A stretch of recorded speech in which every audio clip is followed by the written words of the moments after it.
All right, everyone, I'm a man of my word. I said that I was going to do one more walk around on the big old 1HZ 105.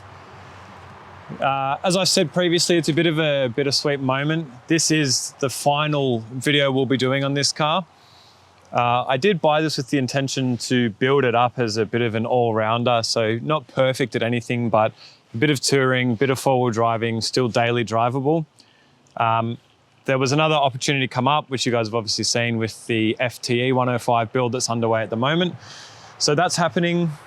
This is now officially up for sale. So I'm going to keep this video relatively brief. I did do a 12-month ownership video about 6 or 7 months ago, which covered a lot of what's going on. A little bit more has changed since then. So we'll just go through this car step by step. I'll point out the main differences, and I'm going to give you my top 5 mods that we've done on this car. Whilst this is getting replaced with something better, I really don't think there's much bad to say about this. I think I've done a really good job at creating an all-rounder. It stands out, it's unique. So yeah, we won't mess around. Let's get straight into it. So I suppose the first thing I should talk about is the most recent modification, and that's the paintwork. So I wanted to do something different to sort of make it stand out in a sea of white and silver 100s and 105s. I wanted something different, but not so loud that it was going to draw the wrong type of attention. So what I've actually gone with, it's a dual lux color. I don't remember the name, but I will put it in the description of the video for those of you who are interested. And what I've also done is I've gone with an acrylic paint. So the reason I did that was I was able to paint this at home. And look, it's not show car quality, but honestly, it's as good as a lot of factory paint out there. So acrylic's really easy to paint.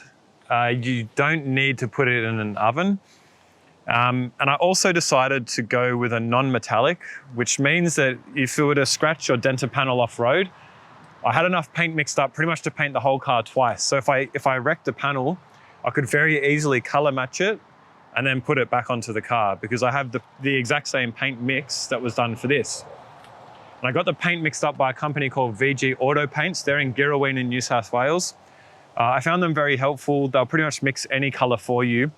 And what I also got them to do was mix up a couple of pressure packs with the same paint, which I haven't had to use it yet, would be ideal for any little touch-ups and bits and pieces like that. So now we're going to move on to suspension and wheels. I upgraded to a mix of Dobinson springs and Superior Engineering shocks. These were what were available on Marketplace when I was still very much in that budget phase of the build. They were new in the box, and look, in terms of looks, it made the car look great. It lifted it up a little bit. The suspension was a lot more firm, but the shocks, the factory shocks were in terrible condition, so it drove a lot nicer on the road. But what I very quickly figured out was that there was some limitations in using it off-road, and it's not just as simple as putting a lifted shock and spring in your four-wheel drive, and then it will drive beautifully. So whilst these were excellent entry-level mods, I did find quite quickly that it wasn't enough to properly lift the car and get the maximum gains out of off-road driving. So there are a few other bits and pieces it needed to really tie it together properly.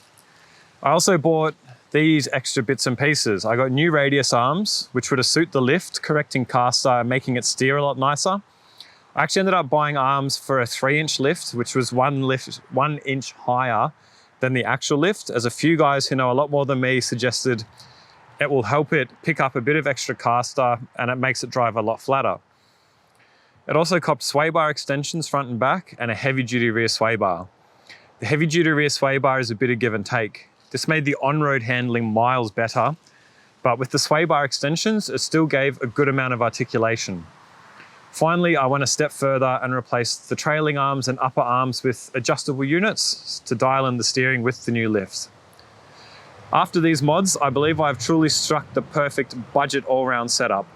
With the new FTE build, I'll be able to show you guys the next level of suspension and what that would look like. Okay, so this part is engine. I'm not going to call it engine and performance because it's a 1HZ, but there was a few things changed under here that it really made a worthwhile difference. So we'll keep this bit short and sweet because I'm sure I've talked about it before. The main things are I've got a front mount intercooler, which worlds of difference. Again, I've got videos that have very specifically show the performance gains, EGTs, cooling and everything. So go back and have a look at those if that's something you're interested in. We went to a smaller 16G turbo. This originally had a DTS turbo kit on it, which was okay, but not great. The 16G turbo's way more responsive, made a hell of a difference.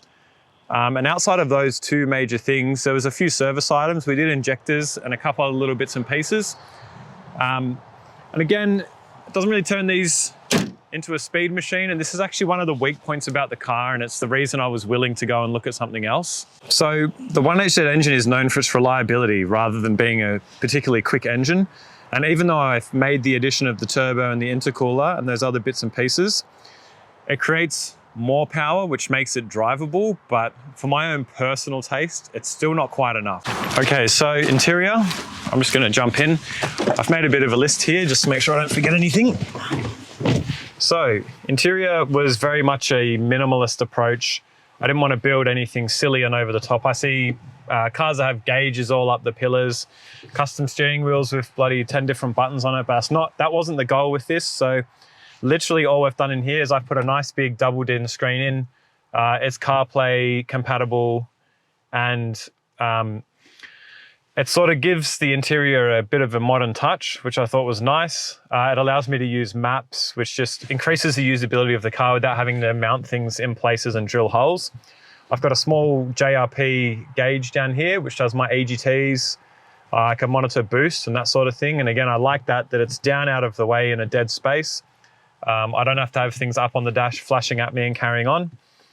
And the only other mod is the one that I'm sitting in. So this Recaro came off Marketplace and it really shines in those longer drives. Again, it was cheap. It was off Marketplace secondhand. It's definitely not in perfect condition, but the comfort is worlds apart from the worn out old factory 105 driver's seat that I had. In the back, I've got a little bit of stuff in there at the moment. There's just a set of drawers that also came off Marketplace. There was a drop slide and a fridge in there as well. I've obviously taken those out as I'm selling the car. The drop slide I probably won't go back to again. We're gonna do something different in the back of the new build, just because of the amount of weight it carried. But it was a carryover from my old 80 series, so it made sense to use it and keep it cheap. If it was one of my criticisms of this car, the interior in these is sparse. I know it's a landcruiser, you're not meant to get luxury, but this is the GXL, which was the highest spec 105 you could get. I think it would have been great to see a Sahara spec 105, but again, different horses for courses. But if I was looking for something to be critical of, it would be that. Okay, so here comes the bit where I'm going to talk about this a little bit. I think those last comments were a good way to lead into the pros and cons. I love this car, but it'd be biased of me not to say that there's some weaknesses with it. I mean, there's a reason that I've bought a new car and I'm moving on, because this has some gaps that I think can be filled better. One of the important things is, once the initial maintenance was done on this car, I would happily argue that it is been ultra reliable. Things don't break. I think probably more reliable than a lot of brand new four-wheel drives, which is pretty impressive considering this is now almost 25 years old. Again, the off-road capability of this specific car, it almost goes in pros and cons. In the efforts to try and build an all-rounder, I think this is comfortable on-road and it's still relatively capable off-road. The suspension setup in this is very much the basic end of things. So when it gets into harder four-wheel driving, I think this is very limited. I think if you added lockers, it would make a huge difference. And probably a better quality spring and shocks with a bit more travel in them would help as well. I think the other thing that would really help this off-road, if you weren't going on-road as much, would be a bigger set of tires. The 33s have been limiting a few times, but again, that comes down to preference. It's easily solved. You could have a second set of tires at home. It's hard not to give it top marks, just in how well it does at being an all-rounder. So I suppose the biggest con of this car, and again, it's a con for me personally, it's the lack of power. The 1HZ is an old indirect injection diesel. They don't respond particularly well to turbos. They're not fast, they're not efficient, but they just run forever and a day. It's only being listed as a con for me because it doesn't do what I want specifically really well. And now that we've gotten into the fishing and we're towing a heavier boat around, it can do it, but it's not doing it with ease, and I like my cars to be under-stressed. The reason that's a con for me is this doesn't feel like a particularly old car.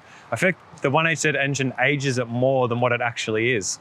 I've owned a couple of 1FZ petrol 105s and 80s, and they feel a lot more modern purely because of the way they drive. They drive so much better than a 1HZ. There's other costs there, literal costs, especially when filling up the car.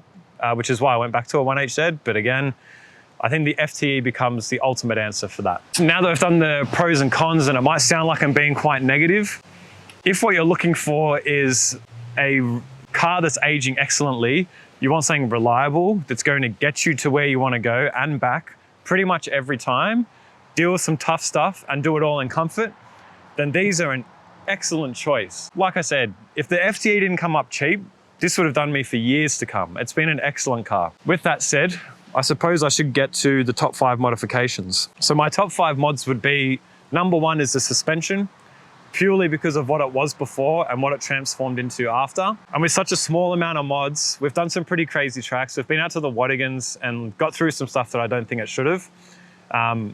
It drives so much better on the road. So if you're buying a stock 105 and you're looking for the first thing to do, I would go down the suspension path. And again, springs and shocks is a great starting point, but it's not the finishing point if you want to use it off-road a lot. Make sure you go ahead and get the arms to suit, get the adjustable bits and pieces, and make sure that your sway bars are spaced correctly so that you're getting the most articulation for what you've bought. My second favorite mod is the turbo. Now this came turboed, the guy turboed it from day one, from brand new, so it already had a turbo on it, but getting a proper turbo on with the right intercooler and getting it tuned to suit just made it so much nicer to drive compared to what it was. So I think the turbo is a bit of a no-brainer. Next up, it's the respray. And the respray is purely just because of looks. It doesn't really improve ride, handling, anything, but it turns heads. I like my cars to be a little bit unique. And the fact that I can say I did it myself, I just think it looks unreal. So that's my third favorite mod. Number 4 would be the interior upgrades. And again, there's not a lot there. I put 3D mats in, which keeps the rubbish a bit more separated. I've got a head unit with CarPlay, which makes a great difference, and the Recaro seat just for the comfort on long drives. And that leaves us to number 5 on my top mods.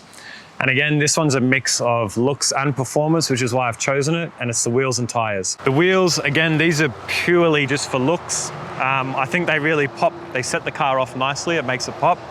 And the tires.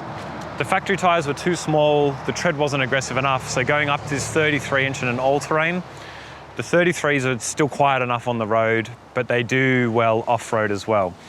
If you were moving towards a more off-road oriented build, I would stay away from all-terrains. If you were going hard into the world of off-road, I would stay away from 33s. And you know, it goes the same the other way. If you're going heavy for on-road, you'd go to a smaller 32, you just go for a road tire. So I think in terms of the all-rounder build, that has to be one of the top mods. So I suppose that brings us to the end of this video. If you're interested in buying this beautiful beast of a car, just shoot me a message. Anyone who is subscribed to my channel will obviously see this first. The car would have been up for probably a week or 2. I try and get these videos out as early as I can. Thanks for joining me on the walk around. It's a bittersweet moment for me, as I've said a couple of times. I really do love this car. I feel like I know it back to front. I've done so much work to it, and I've done it myself. I'm not one of these YouTubers who sends it to mechanics, sends it to paint shops and gets everyone to do it. There's some guys that will just pay a mechanic to come and stand next to them and do all the work. This has literally been my own blood, sweat and tears, so it's not an easy thing to do. I've probably dragged selling this car out for a couple of months just because I love having it, and I still love driving it, but it is what it is. The FTE build's progressing. With this going, it gives me a little bit more money to move that along a bit quicker. And I'm also going to get back into my Toyota Chaser in the garage. I'm going to push forward with getting that manual swapped, and we're going to start having some fun with that too. So either way, thanks for following. I really appreciate it, guys. I'll see you all really soon on the next one.